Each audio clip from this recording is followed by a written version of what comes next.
Belə bir olimpiyada sualına baxacağıq. Deməli, verilmiş tənlikdə x-in tapılması tələb olunur. X bərabərdir sual işarəsi. Biz fikir versək, x nədir? Dərəcədir. X dərəcədir. Yəni çoxhədlinin dərəcəsi x-dir. Onda biz dərəcəni necə təyin etsək, burada dərəcəyə 1 yazsaq, onda burada fikir versək 1, 2, 4, 8, 16 və s. 32. Onda burada fikir versək, B1 bərabərdir 1-ə, 2 bərabərdir 2-yə. Yəni həndəsi silsilə ilə verilmiş çoxhəlli artır.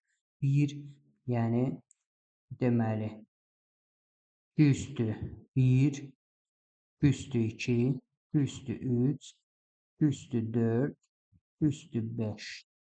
Və bu çoxhədlinin fikir versək, 6 həddi var. Onda S6 ilk 6 həddin cəmini tapsaq, yəni verilmiş x-i tapmaq üçün ilk 6 həddin cəmini tapmalıyıq.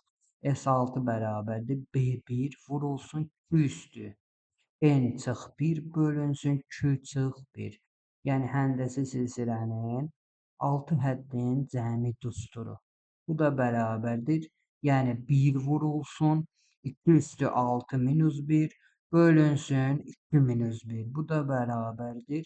2 üstü 6 64 minus 1. Bu da bərabərdir 63 olacaqdır.